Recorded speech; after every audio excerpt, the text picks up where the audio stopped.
Então quer dizer que o Bitcoin vai ser negociado na bolsa? Vamos entender um pouquinho melhor essa dinâmica.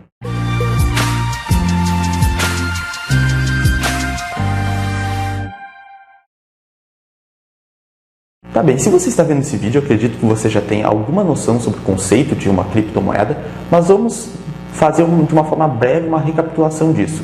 Uma criptomoeda é uma moeda digital descentralizada, ou ela pode também ser centralizada, mas a mais famosa que nós temos é o Bitcoin, que é uma moeda que tem uma escassez em 21 milhões de Bitcoins e ela é descentralizada, então ela não precisa de um terceiro de confiança, ela consegue fazer negociações peer-to-peer, que a gente chama, que são entre dois indivíduos sem necessariamente ter um intermediário financeiro, como um banco, por exemplo.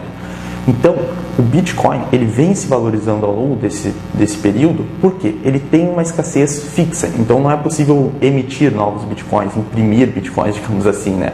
Ao contrário das moedas dos governos, como o dólar, euro e o real. Então, quando isso acontece, quando os governos emitem dinheiro, alguma parte desse dinheiro vai sendo demandada para o Bitcoin, justamente porque ele tem essa escassez, essa segurança de que não vão ser emitidos mais do que 21 milhões de Bitcoins. Então, com essa oferta fixa e uma demanda cada vez maior por Bitcoin, a gente vê a adesão de muitas empresas, como por exemplo a Tesla, aceitando Bitcoin na compra de carros. Então, a gente vê que está ganhando uma confiança até mesmo do mercado financeiro tradicional. Isso fez com que ele tenha tido essa valorização nos últimos anos, que a gente pode ver no gráfico que está aparecendo na tela de vocês. Tá bem, então quer dizer que eu posso ir no book de ofertas da Bolsa de Valores, ali da B3, aqui no caso do Brasil, e digitar Bitcoin e eu consigo comprar? Bom, pessoal, não é bem assim. Para isso, para você conseguir ter uma exposição em Bitcoins por meio da Bolsa de Valores, vai ser necessário você fazer uma aplicação em um instrumento conhecido como ETF, que são os fundos de índice. Como que são esses fundos? Eles são fundos de investimento que eles são negociados na Bolsa de Valores, no caso aqui do Brasil, a B3. Então, eles têm todo o aspecto de um fundo de investimento, só que com a dinâmica de negociação como se fosse uma ação. Então, você vai lá no book de ofertas, coloca uma ordem de compra, uma ordem de venda e vai negociando, como se fosse uma ação. Só que ele é estruturado como um fundo de investimento. Mas, o nome já diz, ele não é um fundo de investimento qualquer, ele é um fundo de índice. Ou seja, ele é um fundo que é negociado em bolsa e ele segue um determinado índice de referência. Vamos pegar aqui um exemplo, o BOVA11. Ele é um ETF que tenta replicar o desempenho, tenta replicar a performance do índice Ibovespa.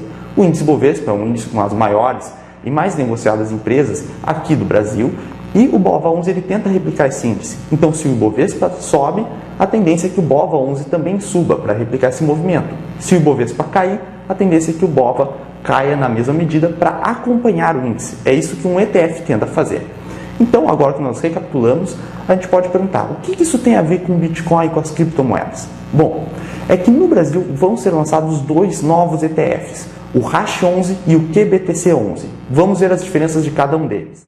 Vamos começar pelo Hash11. Pessoal, o Hash11, como a gente já viu, ele é um ETF. Então, ele vai ser um fundo negociado em bolsa e ele deve seguir um índice de referência.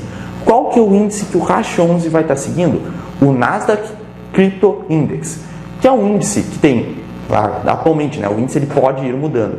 Ele é constituído com 6 criptomoedas diferentes, entre eles o Bitcoin, que é o mais representativo, né, com 78% aproximadamente, representa da carteira 78% aproximadamente, e nós temos também outras criptomoedas, como por exemplo a Ethereum, com aproximadamente 16%, então, e outras criptomoedas, totalizando 6 criptomoedas atualmente. Claro que o índice ele vai sendo atualizado. Então, quando você compra o Hash11, você vai estar exposto a Bitcoin, a Ethereum e a várias outras criptomoedas. Então, qual que é a vantagem do Hash11? Ele é uma forma de você ter uma exposição em criptomoedas pela bolsa, o que é muito mais fácil do que você manter a custódia dos ativos. E além disso, você vai ter uma certa diversificação. Você vai ter um pouco de Bitcoin, um pouco de Ethereum e um pouco de outras moedas. Então, é uma forma muito mais fácil de você estar investindo em criptomoedas. Porque se você investir diretamente em criptomoedas, você que teria que manter a custódia desses ativos. Então, tem aquela questão da cold wallet, de você guardar essas suas criptomoedas, fica na sua responsabilidade. E a gente já viu vários casos de pessoas que perdem a senha, que perdem essa cold wallet e não conseguem mais achar, não conseguem mais acessar seus bitcoins e basicamente perdem esse dinheiro. Então isso é um risco sim. Com o ETF isso não ocorre. Você compra as cotas do ETF E pode ficar tranquilo que a custódia dos ativos das criptomoedas vai ser feita pelo próprio ETF, ele que vai ser responsável por isso. Mas nós temos outro ETF também, que é o QBTC11. Esse, ele já é diferente, ele investe 100% em Bitcoin. Então, quando você compra cotas do ETF QBTC11, é como se você estivesse tendo uma exposição 100% a Bitcoin.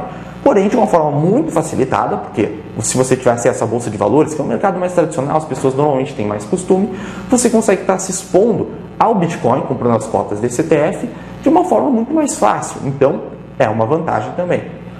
E agora, pessoal, vamos falar um pouquinho sobre as vantagens desses ETFs de maneira geral.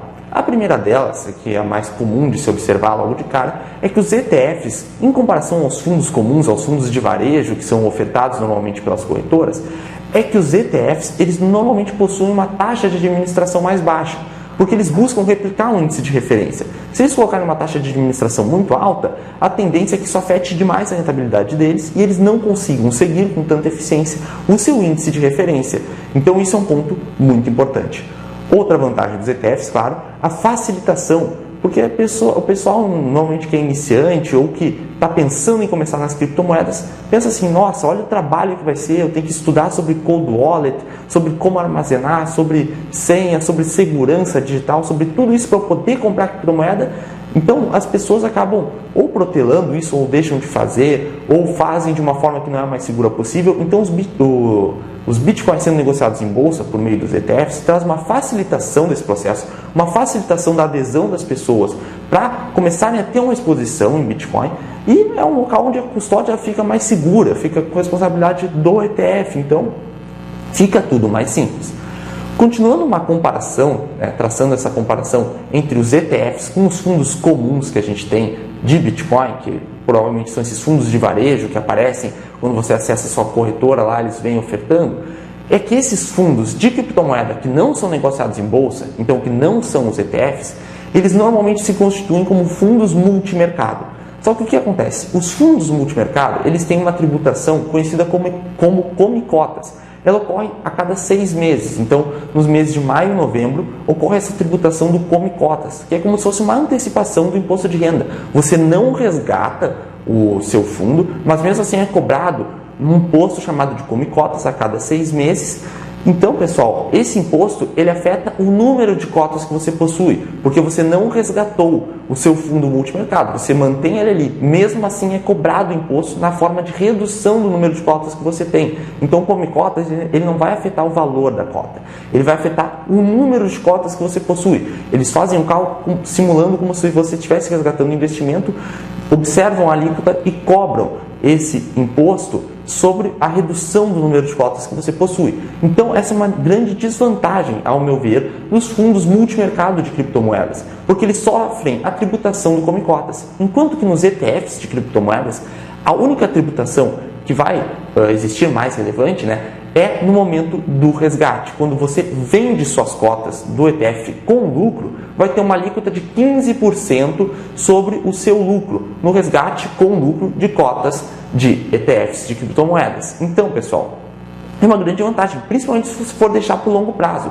porque no longo prazo, um fundo multimercado de criptomoedas iria sofrer várias vezes a redução no número de cotas por causa do come-cotas. Já os ETFs, a tributação, ela incidir só quando você vende as suas cotas com lucro e na alíquota de apenas 15% sobre o lucro. E claro, se você teve outros prejuízos, de repente consegue até compensar. Então, eu vejo essa vantagem tributária do ponto de vista fiscal no investimento em ETFs em comparação a fundos multimercado de criptomoedas. Agora, comparando um pouco os ETFs de criptomoedas com um investimento direto em Bitcoin ou em criptomoedas. A primeira grande diferença que a gente precisa salientar ainda do ponto de vista tributário. Como a gente mencionou, os ETFs eles possuem imposto de 15% sobre o lucro quando você vende as cotas desse seu ETF. Já os Bitcoins eles têm 15% também, a alíquota de imposto sobre o lucro, porém você possui uma isenção de até 35 mil no mês. Então, se no mesmo mês você vender menos do que 35 mil, você possui uma isenção no investimento direto em Bitcoin. Já no ETF, não existe essa isenção de até 35 mil no mês.